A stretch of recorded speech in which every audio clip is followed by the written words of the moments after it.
Drink తాగడము, wrong life style ఉండే మొత్తం నాది. 12కి పడుకోవడము, మళ్ళీ 12కి లేవడము మధ్యాహ్నం. అలాంటి life style. Yeah madam, 10th క్లాస్లో నేను 10th క్లాస్లో ఉన్నప్పుడే అలాంటి లైఫ్ స్టైల్ ఉండే నాకు. సో నేను ఇప్పుడు నా లైఫ్ స్టైల్ చేంజ్ చేసుకున్నా మేడం. నేను ఈ కమ్యూనిటీకి రాకముందు నాకు గ్యాస్ ప్రాబ్లం ఉండే, అండ్ మోషన్ ఫ్రీ రాకపోయేది, అండ్ స్కిన్ ప్రాబ్లం కూడా ఉండే మేడం. సో నాకు రాంగ్ లైఫ్ స్టైల్ ఉండడం వల్ల నాకు మోషన్ ఫ్రీ రాకపోయేది, అండ్ గ్యాస్ ప్రాబ్లం వచ్చింది. నేను మంచి టైంకి తినకపోవడం వల్ల నాకు గ్యాస్ ప్రాబ్లం వచ్చింది. అండ్ బాగా ఆయిల్ ఫుడ్ తినడం వల్ల నాకు స్కిన్ ప్రాబ్లం అనేది వచ్చింది.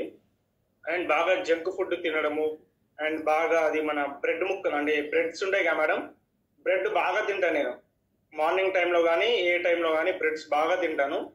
ఆ బ్రెడ్ వల్ల నాకు మోషన్ ఫ్రీ రాకపోయేది. మధ్యాహ్నం తింటా, పొద్దున తింటా, నాకు ఎప్పుడు తినాలనిపిస్తే అప్పుడు తింటాను. సో అలాంటి లైఫ్ స్టైల్ ఉండే మేడం. అంటే నితిన్ సార్, బ్రెడ్ అంటే ఓన్లీ బ్రెడ్ ఏనా, లేకపోతే దాని మధ్యలో చీజ్ వేసి దాన్ని పిజ్జా అంటారు మన లాంగ్వేజ్ లో, అలాంటి బ్రెడ్ లా? ఎస్ మేడం, అలాంటిదే. అంటే బేకరీలో మన క్రీమ్ బన్ అని ఉంటది కదా మేడం, అలాంటి బన్లే. సో అలాంటి అంటే నేను అప్పుడు 10th ఉన్నప్పుడే జిమ్కి వెళ్ళేవాడిని మేడం. సో బాగా బాడీ పెంచాలని చెప్పి 1 month వెళ్ళాను.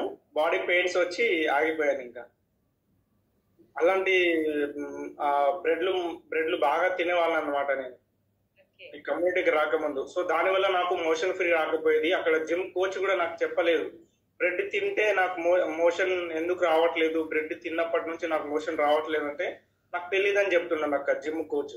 సో మా కోచ్ నాకు చెప్పాడు. మా కోచ్ మా బ్రదరే. సో మా కోచ్ ని మామూలుగా అడిగాను, నేను ఇలా వెయిట్ లాస్ అయ్యావు కదా అన్న, మోషన్ ఫ్రీ వస్తుందా మరి న్యూట్రిషన్ తీసుకుంటే అని చెప్పి అడిగాను. ఖచ్చితంగా వస్తుంది, మోషన్ ఫ్రీ వస్తుంది అని చెప్పి చెప్పాడు. సో నేను ఒక 2-3 months నా వెనక తిప్పుకున్నాను అనమాట మా బ్రదర్ని.